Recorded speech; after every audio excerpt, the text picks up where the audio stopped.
USA and Saudi Arabia ಈ ಮೂರು ದೇಶಗಳಿಗೆ ಕರ್ನಾಟಕದ ನಂದಿನಿ ತುಪ್ಪವನ್ನು ರಫ್ತು ಮಾಡ್ತಾ ಇದ್ದೀವಿ. ಅಂದರೆ ತುಪ್ಪದ ಬೇಡಿಕೆ ಜಾಸ್ತಿ ಆಗ್ತದೆ. ದೇಶ ವಿದೇಶಗಳಲ್ಲಿಯೂ ಕೂಡ ಕರ್ನಾಟಕದ ತುಪ್ಪಕ್ಕೆ, ನಂದಿನಿ ತುಪ್ಪಕ್ಕೆ ಬೇಡಿಕೆ ಇದೆ. ಅದಕ್ಕೋಸ್ಕರವಾಗಿ ಕಳಿಸ್ತಾ ಇದ್ದೀವಿ. ನೀವು ನಮ್ಮ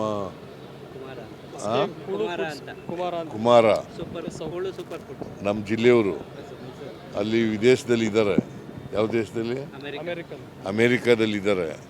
ಸೊ ಅವರು ಇದರ ಏಜೆನ್ಸಿ ತಗೊಂಡು ಮಾಡ್ತಾ ಇದ್ದಾರೆ. ಅದರಿಂದ ಅವ್ರಿಗೂ ಶುಭವಾಗಲಿ, ಮತ್ತು ನಂದಿನಿ KMFಗೂ ಕೂಡ ಶುಭವಾಗಲಿ ಅಂತೇಳಿ ಹಾರೈಸ್ತೇನೆ. ಹೈಕಮಾಂಡ್ ಎಚ್ಚರಿಕೆ ನಡುವೆ ಶಾಸಕರ ಮತ್ತೊಂದು ತಂಡ ಡೆಲ್ಲಿಗೆ ಹೋಗಿದೆ ಸರ್. ಬಾಲಕೃಷ್ಣ, ಇಕ್ಬಾಲ್ ಹುಸೇನು, ಓಲಿ ಈಗ MLAಗಳು ಅವರು ಸ್ವಾತಂತ್ರ್ಯ ಇರ್ತದೆ. ಅವ್ರು ಏನು ಅಭಿಪ್ರಾಯ ಕೊಡ್ತಾರೆ ಅದನ್ನು ನೋಡೋಣ. ಜನ ultimately high command has to take a decision. High command ಏನು ಹೇಳ್ತದೆ ಹಂಗೆ ಕೇಳಲಿಕ್ಕೆ ನಾವು ಹೇಳ್ತೀವಿ.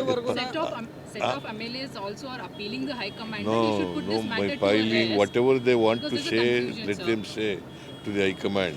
Ultimately, to put a full stop to this confusion, the High Command has to take a decision. ಸಚಿವ ಸಂಪುಟ ಪುನರಚನೆಗೆ ಗ್ರೀನ್ ಸಿಗ್ನಲ್ ಸಿಕ್ಕಿದೆ ಅನ್ನುವಂಥ ಮಾಹಿತಿ ಇರೋದು. ಯಾವಾಗ ಸರ್ ಕ್ಯಾಬಿನೆಟ್ ರೀಚ್ ಆಗ್ಬೋದು? ಹೈಕಮಾಂಡ್ ಅವ್ರು ಕೊಟ್ಟಾಗಪ್ಪ. ರಾಹುಲ್ ಗಾಂಧಿ ಅವರು ಭೇಟಿಯಾಗಿದ್ರಿ. Sir, any plans of meeting Rahul Gandhi, sir? No. Thank you, sir.